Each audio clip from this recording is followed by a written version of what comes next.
Let's start this session.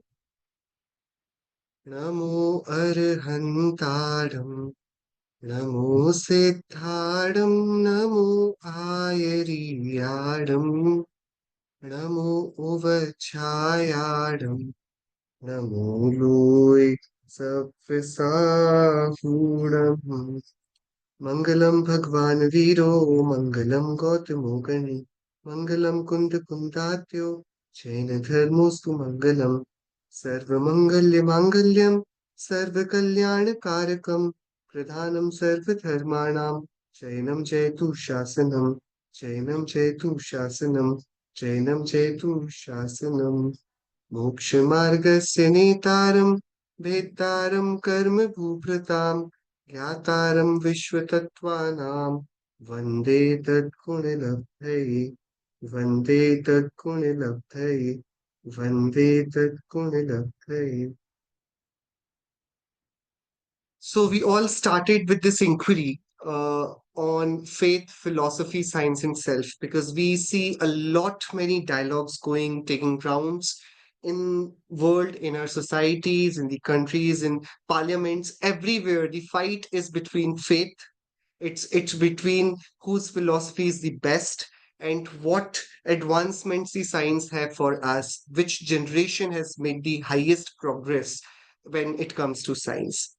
So that's what we were trying to figure out, that are these three things really that important that we waste our lifetimes talking and fighting over these three things. But before that, we also questioned and we established a very simple fact that we are inquisitive about these three things because we are inquisitive by nature. We are the conscious beings. It's our very nature to know. We have this very nature which says that, okay, we need to know everything in and out, everything in detail. We don't know why we are always curious, but we are curious. That is given for the fact. And that itself is called nature when you do not have any reason, any logic. So, as to why are we curious and why do we want to know about everything, it itself becomes our nature. That's why we are called G.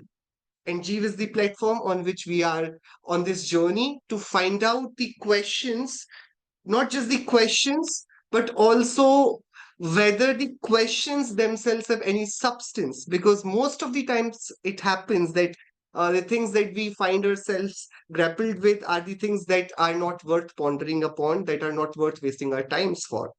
So I'll start today's session with a very, a little bit of flashback as well as what thought processes we need to carry to further this discussion. So let's talk about the humanity of the present day.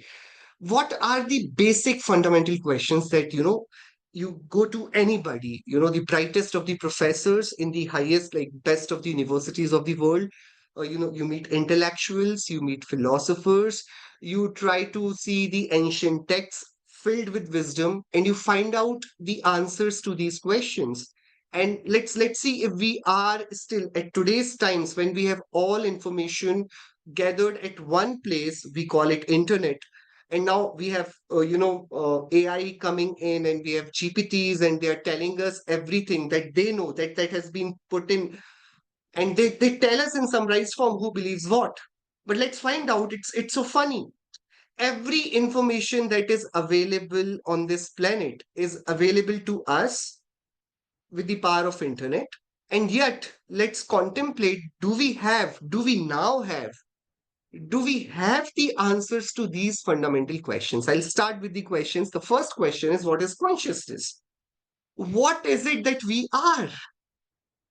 The very first question, very simple question. Are we just biological machines, some chemicals doing rounds? Or is there something deeper? Is it just the body and the chemicals talking? Like, thinking, dreaming, always having visions, having aspirations, having thoughts, ideas, having spirit, having sadness, goodness, happiness, joy, boredom, all these emotions, we're experiencing them. But what is this consciousness? And it's great debate that is taking rounds on the world stage right now. People are, still trying to contemplate, how do we define consciousness? What is it? Are we just, the parents met and they produced the beings, the biological beings, and now we are just flesh and bones?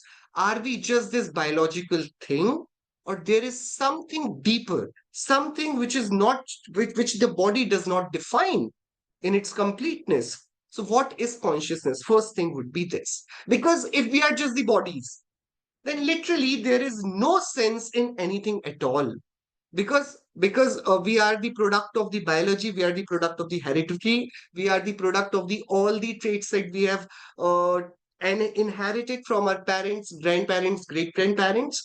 And it's just, what my life is going to be. I can just see, look back how my parents have lived, how they aged, what types of disease they endured, all those things. If it's just the chromosomes and just the biological traits, then there is no problem at all, because the body goes off and the story ends. If there is no reality beyond body, then there should not be any tension of any sort of afterlife, the fruits of karmas, whatever I have done, the repercussions, we should not worry much about it. So, what goes around will not be coming back to us, because we are just the biological machines, and the machine is going on because we're feeding it, and it is aging. And when it ages well, the spirit passes away. The spirit, as it, the machine dies, it just becomes obsolete, and then we burn it or we bury it. That's it. So, what is consciousness? That is the first question. We have so many answers to this question, but there is no consensus on this particular question. The other question is, do we have free will? Right? Like, can I really do what I want to do? Can I really make changes that I see that this world needs? How much control do I have in this outer reality? If everything is determined by cause and effect, where does choice fit in? Because while I'm being very scientific, I am giving all my weightage to the law of cause and effect. The science works on the principle, the logic works on the principle of cause and effect. If something has happened, there must be a cause to it that must have preceded the effect, right? So if we see that every result comes after the effort, if there is always a cause, then there is an effect. So if we can see effect, then a cause will always precede it, that will always be present, which brought it into the effect. So when there is the sequence of causes, because we see the effects very evidently, then where is the that gray area where we can fit the choice? I thought and therefore I did it. This free will does not make sense if we assume a world of cause and effect. So, therefore, the question that is going around in one world stage is the great debate between free will and determinism. So, there are hard determinists who are telling that no, nothing, like we often say in our Jain philosophy as well, that whatever the Tirthankaras have seen in their Keval Gyan, the past, the present, and the future, it is going to take place at its own time, just as it has been seen by them, because they are the all knowers of the reality, and whatever they have seen, the things are going to take place in that same sequence. All events will happen at their own times, at their own pace, and therefore there is no requirement of our worries, our thoughts, our desires, because things are anyways predetermined, pre-planned. So this is second question. If I do not have free will, what am I even doing here, right? So then what is the purpose of life? See, first thing was that I am conscious, but am I conscious, or it's just the chemicals talking? If just the chemicals talking, it's okay. Just like, I switch on my AC and, it starts functioning, and somebody else switches is off, and then the function of the AC goes off. Sometimes the AC can also go turn bad. It can become obsolete. It just no more be usable. Similarly, even this body, it's just functioning like a machine. As long as everything functions well, I'm very much living and seeing and having these experiences. But if something goes wrong, the story ends. That's it. I'll have to get away with this. Khatam. It's finished. The second would be, if there is something like the consciousness is something which is way beyond this body, then do I have any choices that I can make, and those choices will have any effect on the outer reality? So do I have free will? Can I plan my own journey? And if I cannot plan my own journey, then what is the purpose? Why did I even take birth? And if I have free will, would I have given choice taken this birth? Like let's ask ourselves. You all are living in your houses, right? With your families, with your jobs, with your businesses, with your body, with your circumstances. We all are, right? If given choice,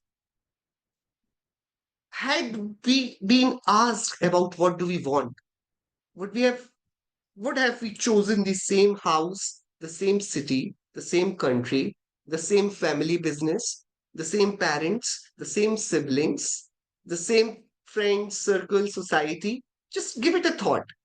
If instead of you directly taking birth into a family out of nowhere, what if there was, a very welcoming reception where, you had a catalog that, okay, first choose which country you want to take birth in, then you had, which family, like you want to be a wealthy person or a poor person. What do you want your parents to do? Should they should they be working professionals, or they should be businessmen? Mm, Doctor, you want any professionals specific, you know and then, your body, do you want curly hair or straight hair, like the tone and color of your body, the voice pitch, teeth, how do you want them to be, all these things, height, weight. If you were given the choice, now look at your reality, what you have gotten, right? And just try to paint it, right? The comparison. What would you have chosen from that catalog and what you have actually gotten? So I have what I really have. If given choice, if I was asked, had I chosen the same things which I have gotten? Not sure. The country I have taken birth in, the city I have taken birth in, the family that I have taken birth in, the circumstances in which I am there right now. So the question is between the free will and the purpose of life. If I have not chosen the life, do I have any free will at all?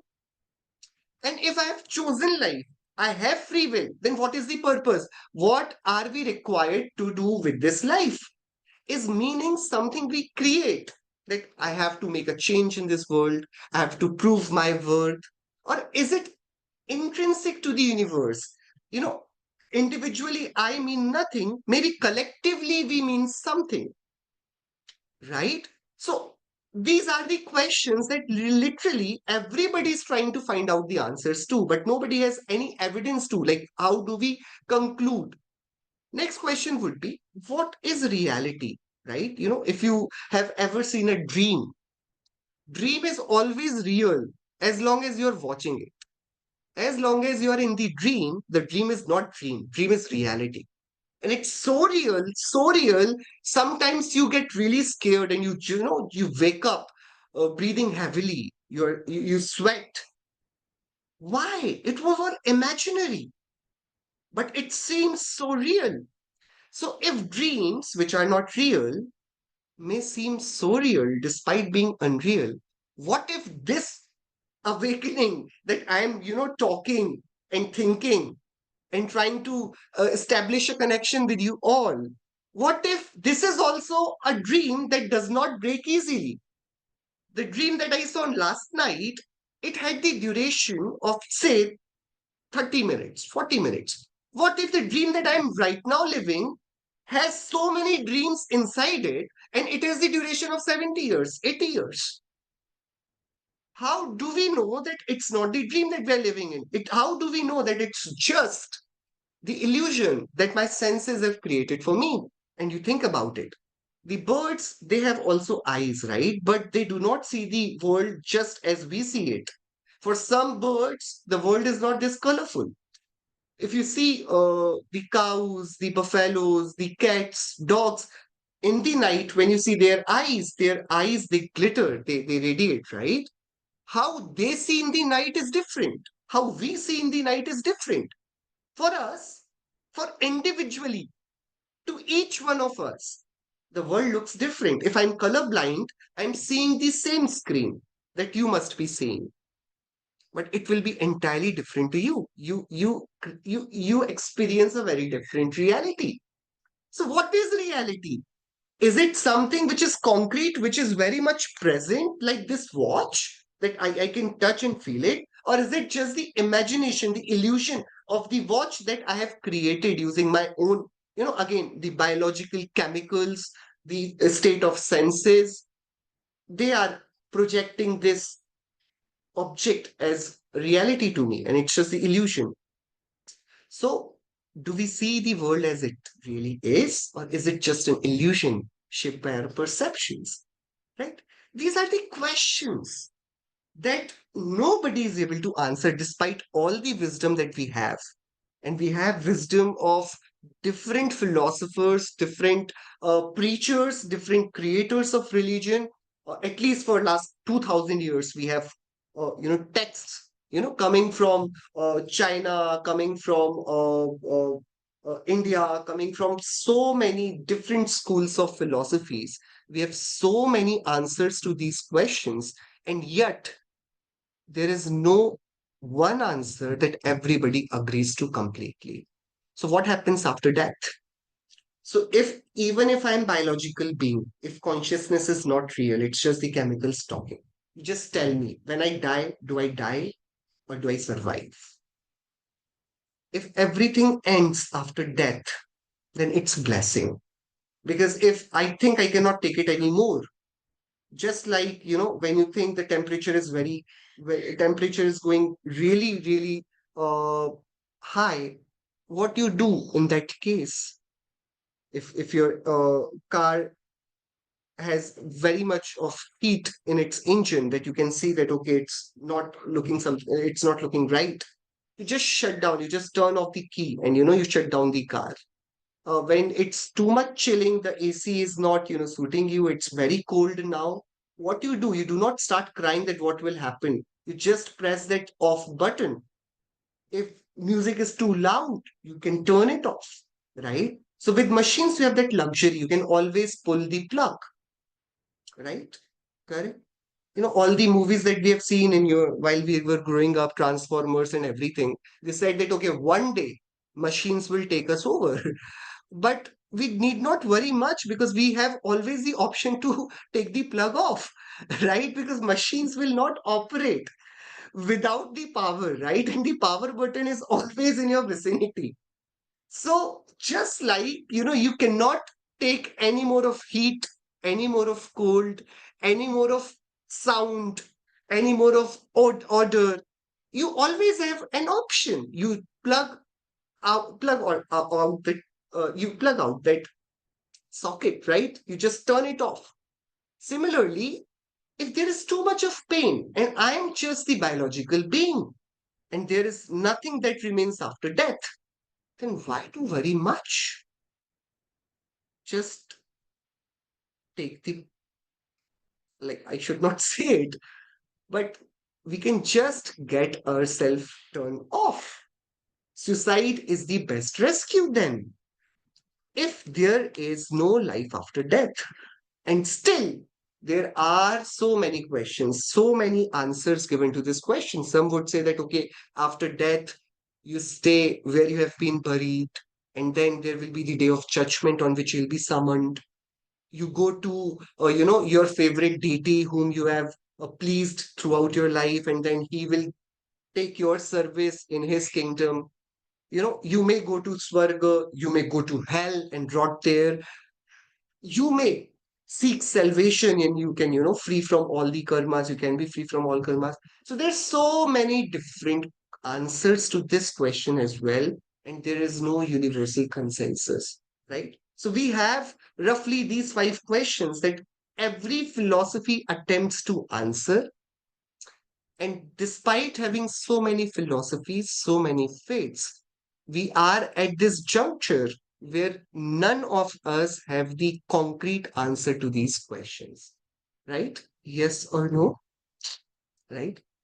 Because if even if one of the answers of out of these five questions we get, we live life very differently. If I know that consciousness is there, which is separated from this body, if I know that I do not have free will, if I know that purpose of life is to devote your life to life itself, to be what you are, the existence itself is the purpose. If we know that reality is as much real as much my consciousness is, because I can know, if knowing is real, then everything that is being known is also real, but subject to its own sat, its own existence. And if I know that nothing dies, when not even a single object that I see around, it dies, then this consciousness will also not pass away. Even if we get one out of these five questions, even if we solve one riddle, it's like a jigsaw puzzle. You start, matching the two blocks together, and then you get the clue for the third one, right? So even one of the question is answered and believed in its entirety, I think many of the problems of our lives can be tackled. So, what we started this whole discussion with was that why the faith, the philosophy, and the science have such big market to themselves. Why do they have so many people running after, fighting for this faith, philosophy, and science? And these five questions are beauty. Why we have so many faiths, so many philosophies, and science trying to bridge the gap between these two. Why? Because these five questions everybody attempts to answer, everybody has their own answers, and nobody is sure how to prove it. How will you prove that there is life after death? How will you prove that what you see is real and what I see is not? How will you say that purpose of my life is not helping others, but helping myself? That is being selfish. I should be altruistic. I should be helping everybody. How will you convince me for that? How will you tell me that I do not have free will when I have, raised my kids? I was so poor and then I built my life from scratch and now I'm so wealthy and rich and, I have accomplished, I'm self-made man. How can you tell me that I do not have a free will? And how can you tell me that there is self beyond this body? The body in itself has five senses, and they offer such great pleasures to me, and there is nothing beyond it that I can see. So, all the matas, all the belief systems, all the schools of philosophies, they originate by answering these five questions. And guess what? If you have your unique answer to five these questions, congratulations, you can write your own book of philosophy and we can have a philosophy after your name. It's that simple. Just in a very dramatical way, if you can craft, you're a good storyteller and you can convince people, people will fall behind you. They will, right? So now, therefore, what we're trying to find out that why these three things, the faith, the philosophy, and the science are so important. So in Jainism, these three things are denoted with very unique names. Faith is the belief, we call it darshan. Philosophy is what led to that belief, the gyan, the knowledge that led to making of that belief. So gyan is the raw material, is the philosophy that leads to faith. Whatever you believe on the foundation, on the raw material, the first information that you have received from gyan, then you contemplated that, that became your philosophy after you have believed in it. So philosophy's refined form is faith, right? So we have Jain philosophy and therefore we have Jain religion. It's not other way around. We do not have religion and then we have philosophy. We had a philosophy and then the religion, came after. So we had ahimsa and then we said that, okay, whoever will be following ahimsa will be a Jain, right? We said that, okay, we believe that there are very sukshma jivas all around in the universe, and therefore we are going to consider fire, air, water. They all are jivas. They have jivas in themselves. And then we started saying that, okay, we should have anuvratas and mahavratas so that we can partially let go of hinsa or completely let go of hinsa, right? So we have first the raw material, and on that raw material, when we, further synthesize it, that converts itself to faith. That is more structured. So faith is more structured. Philosophy is still very much, when we are discussing, we are contemplating, we're thinking about it, and we're trying to have that foundation for, that belief system to come up. And when we have Gyan and Darshan, both are in place. When we have philosophy and faith, both are in place. How do we know that these philosophical thoughts and the beliefs will function? So the science is what? Generally, science is the word science has been taken in very, very different means, in very different uh, contexts. The science is what? See, if I am walking and I see that there is a pit, and the pit is filled with very dirty water, muddy water, right? I am walking on the same path. In the middle of the path, there is a pit, and pit is filled with muddy water.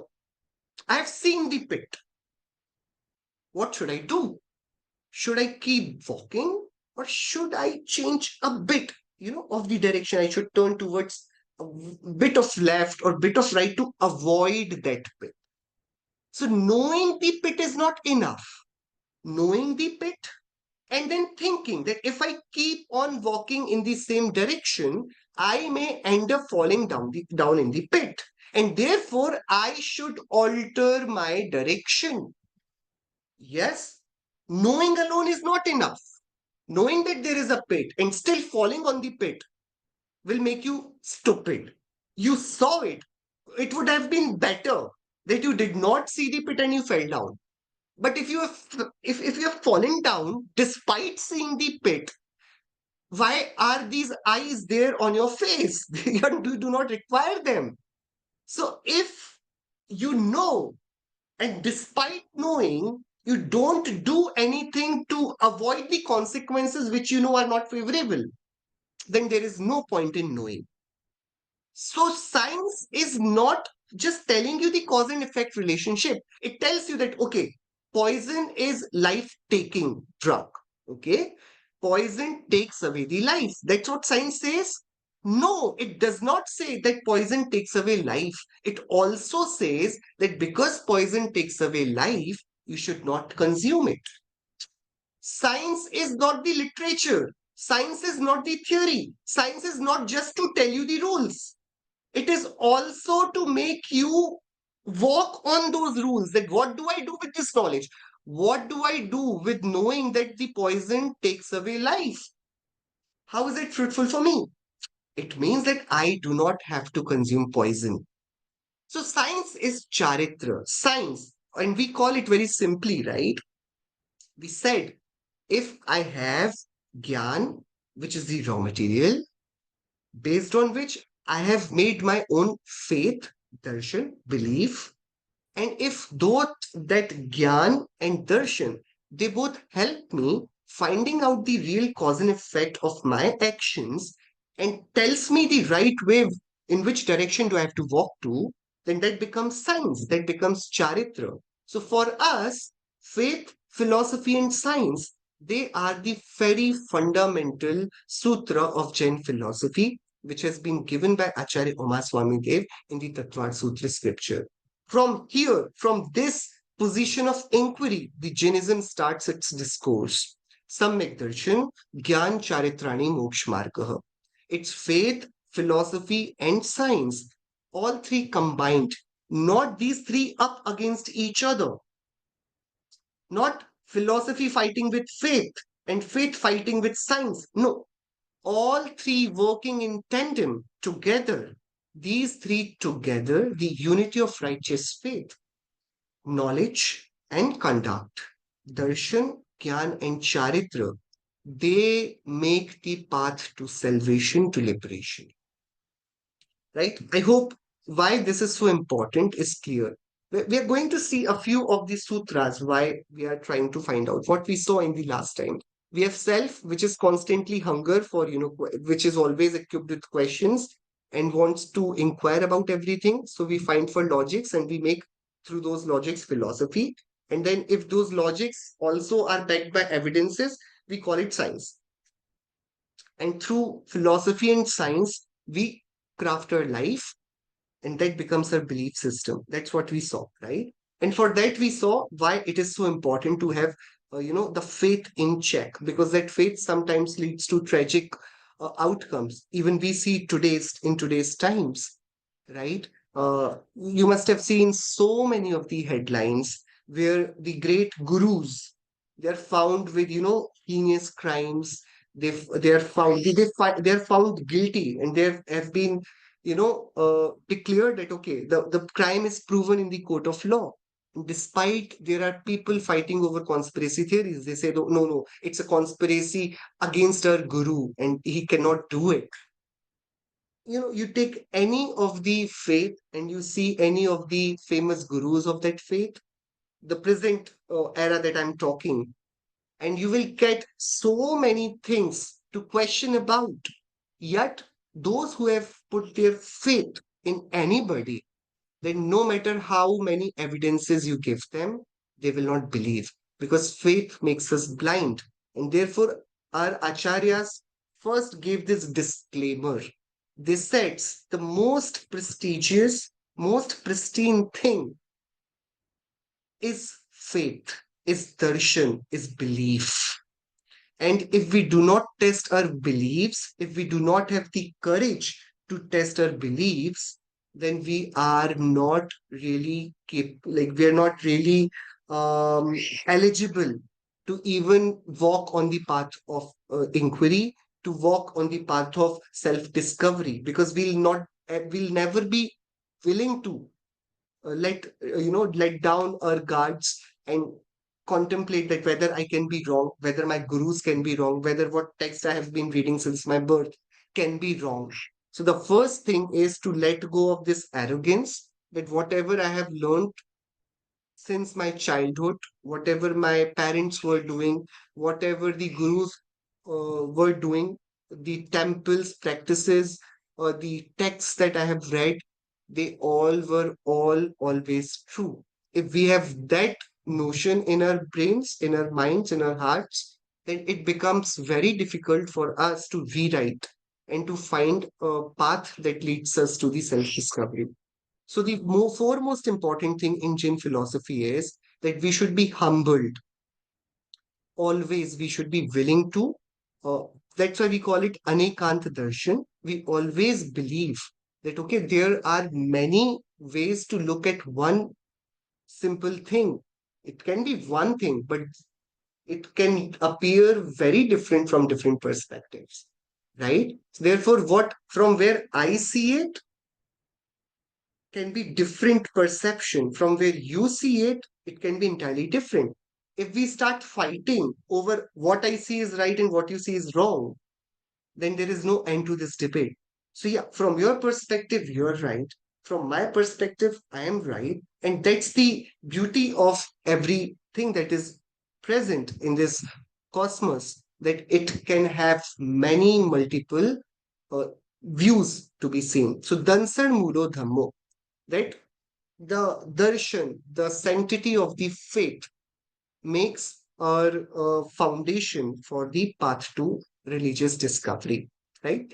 But the question comes that, okay, so how do we keep our darshan in check?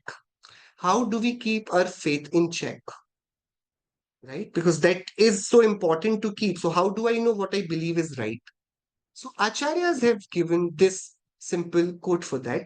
Gnanam Narass Saaro, the Gyan is the very essence of Jiva. Naras means Jiva, right? So for us, something that is literally devoting our lives to is Gyan, is the thirst for knowledge.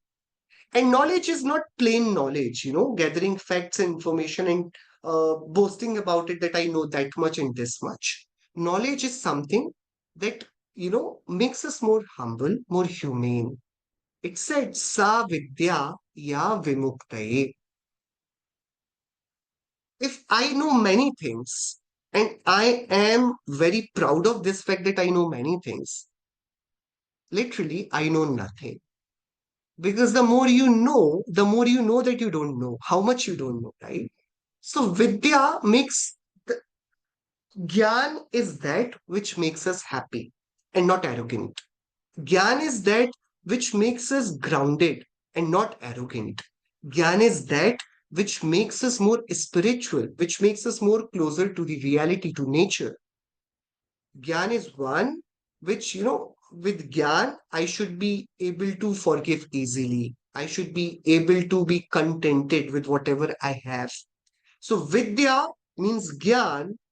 The more Gyan we attain, the simpler life we lead. Therefore, the check whether are we gathering the right knowledge is the simple fact that you can just look, you introspect and see how much of our passions, how many of our kashayas have shattered down. If we have, we are leading a very simple, contented life, it means, yeah, whatever little we could learn about life and self, it was done in the right way, but our greeds are at the same level. Our kashayas, our passions, our fears are at the same level, and they have not diminished even a bit. Then there is something fundamentally wrong in our process of knowing. So, Nanam Narasya Saaro. Janna is important, knowing is important. But if you read the complete Gatha, it changes everything. Naram Narasya Saaro. Yeah, I must devote myself to wisdom, but I do not adore wisdom. What Acharya Dev is saying, he further says, Acharya Kunkundev, he further says that, yeah, it's true, Ranam Narasya Saro. But when Sarovi Narasya Hoi Sammattam, that Gyan, if that does not refines your Samyaktva, your belief, your darshan, your faith, then that Gyan is of no use. So, Gyan is worth devoting your whole life to. But make sure that Gyan leads to purified faith, to Samyak Darshan. Why? Because it's the darshan that will Sammattao Charanam. Samyaktva is what will take you to the brighter conduct, to the right charitra. And from that conduct, you will be attaining nirvana. Charanao hoi nirvanam. Knowledge is the essence of the living being, and in comparison, right faith is more essential because right faith leads to character, and character leads to attainment of nirvana. Right? So, a very simpler tweak we took in today's session. I wanted to have this bridging session so that we can understand the significance of Samyak Darshan Gyan Charitrani Moksha. We have to talk about in great deal about faith and wrong faith. We have to talk about Grahit and Agrahit Mithyatva. We have to talk about different philosophies and science and how these three things, come together in tandem and not up against each other. But before that, one thing that we all need to memorize is this one sutra, Samyak Darshan Gyan Charitrani Moksha, which tells us that we need to be more open in our approach while we are learning Jainism. That, there is no one right answer to any question, but because we do not have one right answer to any question, does not mean that there is no right answer to that one question. There are multiple answers, multiple point of views, and having those multiplicity of those views itself defines the nature of reality, which is anekantatma, which is multitude in its nature, right? Therefore, while we are starting this journey to understanding the Jain philosophy through the lenses of acharyas, through the lenses of ancient text, this is the very first fundamental sutra, Samyak Darshan Gyan Charitrani Moksha Margaha. And with this sutra, we must understand that this philosophy has this self confidence that it's out openly challenging. See, whatever I'm going to say, you're not going to take it on the face value because I've said it. You're going to use your gyan you're going to contemplate it, you're going to use your logics, and then you will refine your faith, you'll believe it. And once you have attained the belief and the gyan, and they both are in tandem, then you must start walking. Do not start walking just because I have handed over you a treasure map. You see the map, you see the authenticity of it, you see the authenticity of the person who have handed over that map to you. You decide whether you need that treasure or not, or you're already very rich. And once you're convinced with your gyan and darshan that, yeah, it's good to walk now on this, then only the charitra must begin. And that's the beauty of Jainism. It first tells you, it gives you the whole disclaimer. It trusts us, it considers us intelligent, it considers us eligible. It tells us, see, I'm not going to hold your hand and take you to the path of to liberation. You're capable enough. I'm not going to spoon feed you. You use your knowledge, you make your own belief, you make your own philosophy, and then when you're convinced, start walking to this path to liberation. So, the sutra that we all have to contemplate on, to think on, is this simple sutra, which is Samyak Darshan, Gyan Charitrani, Moksha Marga. I'll stop here. I hope this one sutra is already, known to each one of us. But why it is so important? Because it in itself bridges the whole debates of this universe of faith, philosophy, and science. In these three terms, this sutra contains the very essence of consciousness, that we need to be so open with our power to know, and therefore, this is the first and foremost sutra of Jain philosophy. We'll be continuing and concluding the whole thing about faith, philosophy, and science in the third and the last session. But for these, based on these two sessions, I would really appreciate if you guys can contemplate on what Darshan Gyan Charitra and their relationship means. And if you have any questions onto that, please bring those questions in the session. Thank you. Thank you so much, Anubhav Bea, for this beautiful explanation to the session two of faith, philosophy, science, and self. We started the session with a few fundamental questions, and we discussed about it. Post that, we have learned about the meanings of faith, philosophy, science, self. How is Gyan the raw material related to faith, and when it becomes faith? So now the session is open to questions. If any questions you have in and around the topic, you are most welcome to ask the question.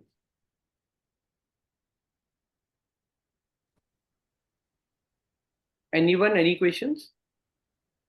Yes, I did have a question. Yes. What happens? There is, you obtain gyan about something. Well, not full gyan, but say, for example, you were giving the example of, you understand there are microorganisms which have perhaps sensations, etc.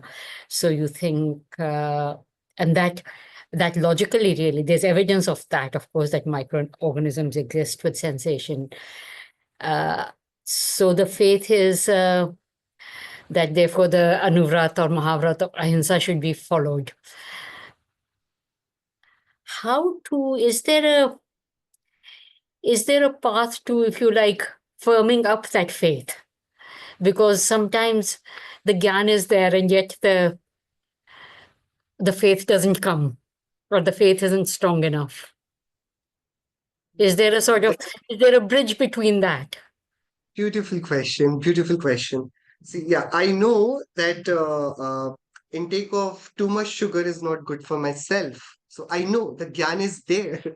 But every time when the gulab jamun comes on my plate, I cannot stop myself, right? So gyan is always there. The knowledge is always there that, waking up early in the morning is best for meditation and for mental peace. And, exercising daily does wonders, right? So gyan is there, but uh, walking even barely for 10 minutes, it takes weeks for, actually do it.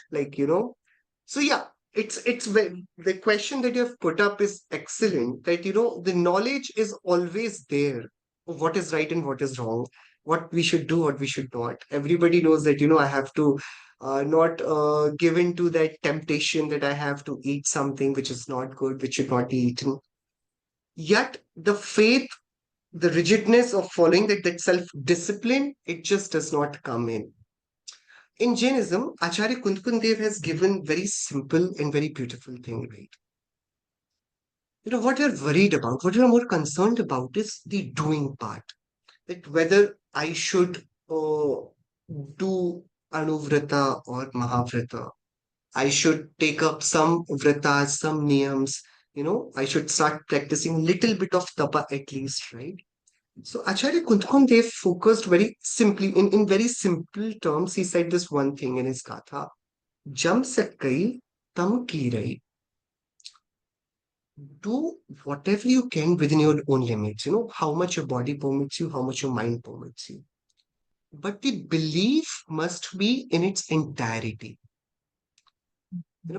I know that there are microorganisms. I know that, even the green vegetables, forget about root vegetables, the vegetables itself should not be eaten. They are one-sensed organisms, right? I know that. But if with this small knowledge, if I say that, okay, I'm not going to eat anything that is green, I'm not going to have any fruits and salads and nothing, that will not suit my body itself, right? As of now, I'm not at that point where I'm willing to let go of that much of virati. So Acharya Dev says that, okay, fine, you are not able to let go of it, right? That at this point, I cannot take that niyam. I cannot be that hard on myself right now. I think that. But at least this belief is certain, na? Though I'm eating it, it still has jiva. That does not discount that hinsa, right? Though I'm having that gulab jamun, I'm having that sweet, I'm actually doing not good with myself. It is going to be harmful. So I am doing it. And I know that it should not be done. So I'm doing it because I do not have control as yet, that not matured control over what I know. That's fine. As long as I have the consciousness telling me that it should not be done. So if I have, done X amount of, uh, what should I say, the cheat, uh, what do we call it in today's terms, right? Cheat day, right? And all those things. If I have not done what I think I ought, I think myself should do it, if that is not sufficient, what Acharya Kunkundev says, that if your consciousness is alarmed, slowly and steadily, it is taking us to that point. So it will not happen overnight because we have had the habit of having everything. And now the consciousness is starting to contemplate. And now we want it to, catch up and do everything right now in all its entirety. Acharya Kunkundev says it's not practical. It's okay. Whatever little you can do, you do. But the Shraddha, the belief must be that, yeah, just because I cannot let go of X does not mean that X should be consumed. The belief says that it is not something good to do. But because I'm finding myself incapable at this point, just because I'm finding myself incapable at this point does not mean that I have to keep continuing consuming this thing, right? Now, how to accelerate it?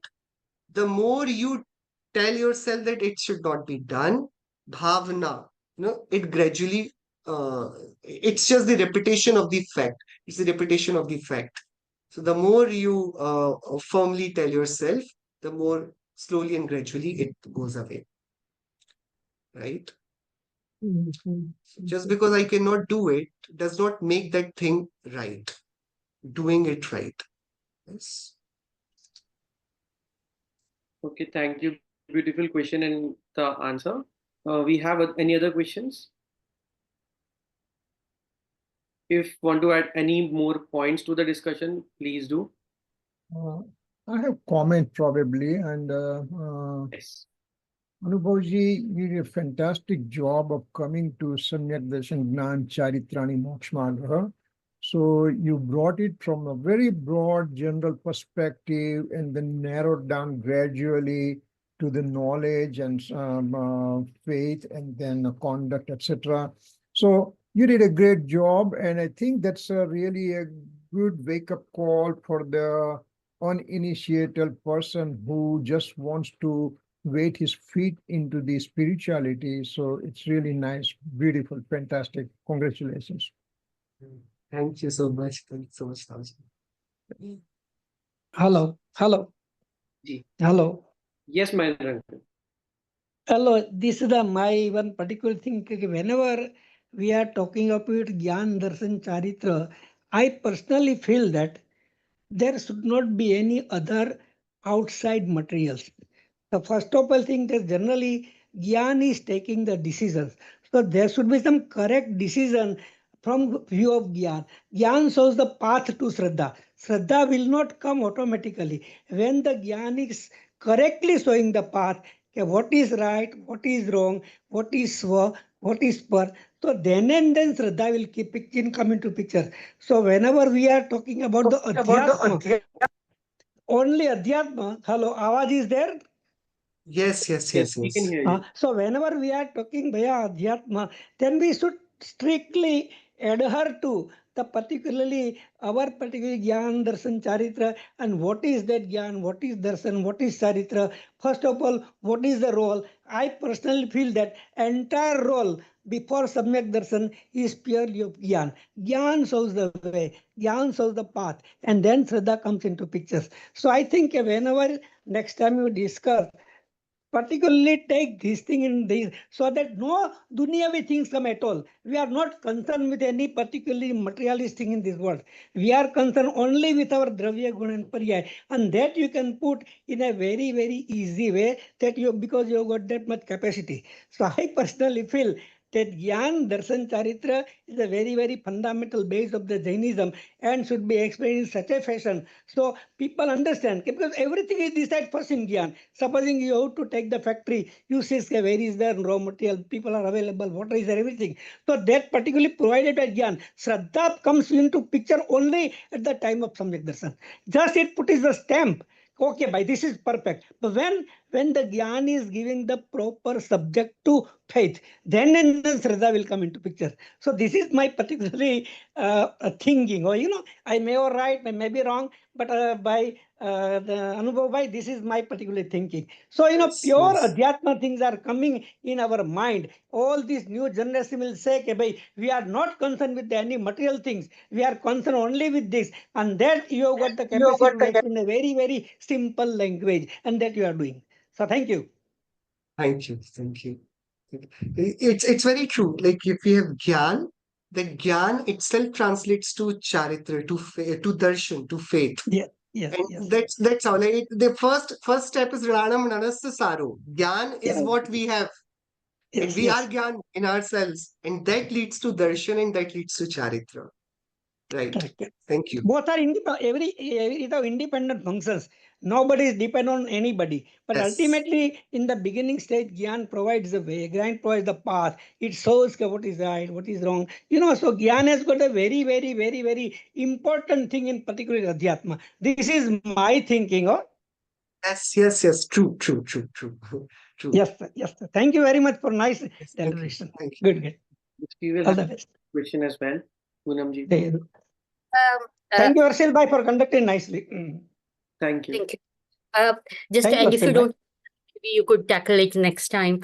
Gyan, to me, Gyan is not, yes, everyone's saying Gyan is important, and of course it is. But to me, it's not so simple because in terms of Jain philosophy, you've also talked about anikantvad. So if you're saying, what I see is one part of the picture, what somebody else is seeing is another part of the picture. So then to decide on what is, if you even like the right gyan, is not such a simple thing to me. So can you offer some, because I may say something. It's good. It's good. If I ask you, Yeah, yeah, just I will take it in like I'll try to summarize it in a minute. If yeah. I ask you, lemon is yellow or round? Yeah, yeah. What is it? The lemon is round or yellow? Yes, it's both. Yeah, yeah. Yes, No, no. Is it yellow or round? it is both. So when I said lemon, you saw the yellow one or the round one? Uh, we see both. Sorry. Yeah, we see both things. When I said lemon, you did not see yellow, you did not see round, you did not see juicy lemon, you did not see sour lemon. You Yeah, I saw get it. lemon. You know lemon. Yes, I understand. I Yeah. said you did not picture sugar because you Mm-hmm. know what sugar is. You did not see the cubes, you did not see the white color, the sweetness. When I said sugar, you said, yeah, sugar, I know sugar. Mm-hmm. That is called Samyak Shrut Gyan. The Samyak Shrut Gyan knows every aspect of this thing.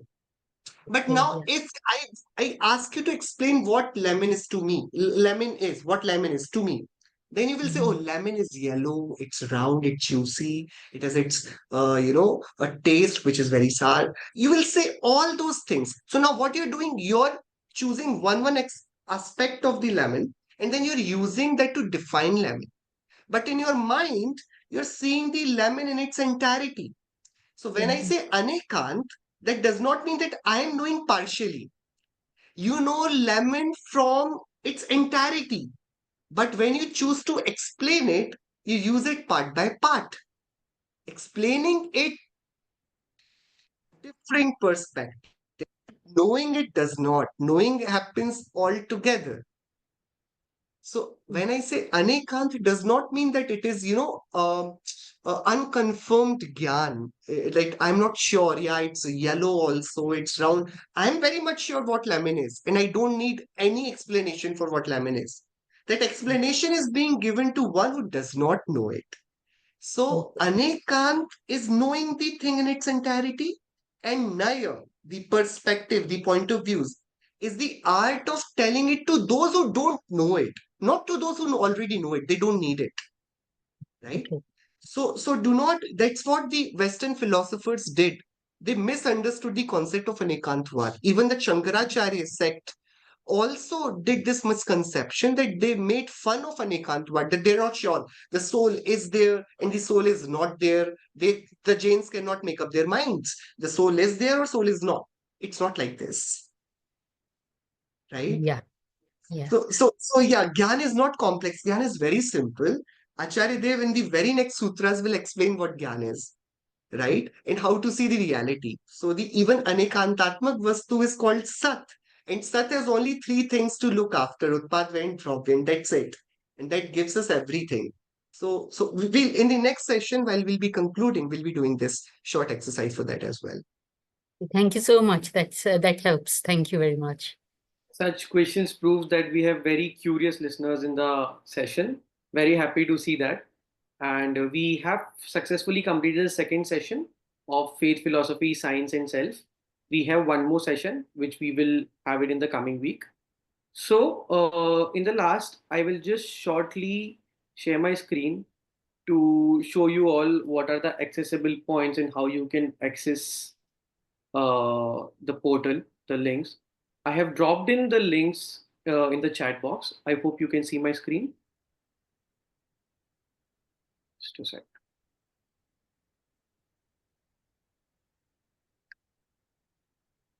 And share. Yes, yes, Sherry.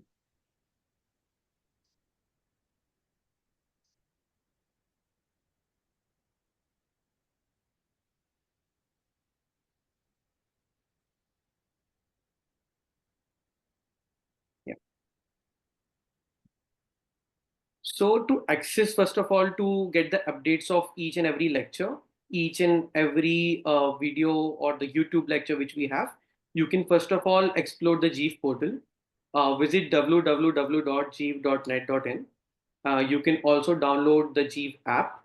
All the credentials are mentioned on the screen. Even I have just dropped in on the chat box. To register for the individual courses, you will directly get daily reminders and updates for future lectures. Let's say we have the third lecture, which is scheduled for the coming week. You will automatically get the reminder once you will register on the portal through the course. You can also connect on social media, YouTube. Once you subscribe the YouTube channel, which I have mentioned in the chat box. Also to make a note, there is no live telecast of any of the lectures. Let's say we have completed the second lecture today.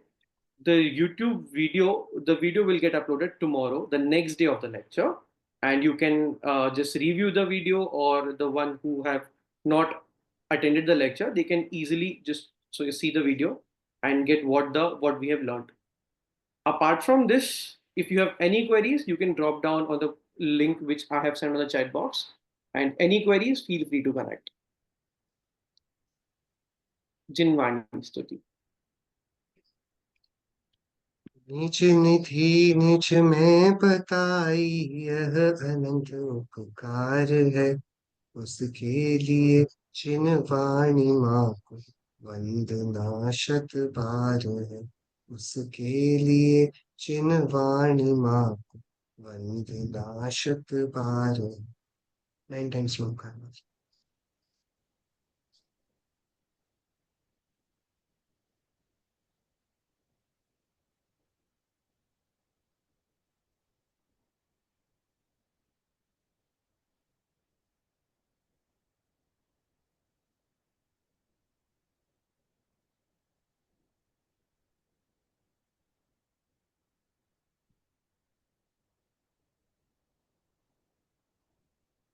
Jai Shri Ram thank you Jai Jinendra, everyone. Jai Jinendra. Yes.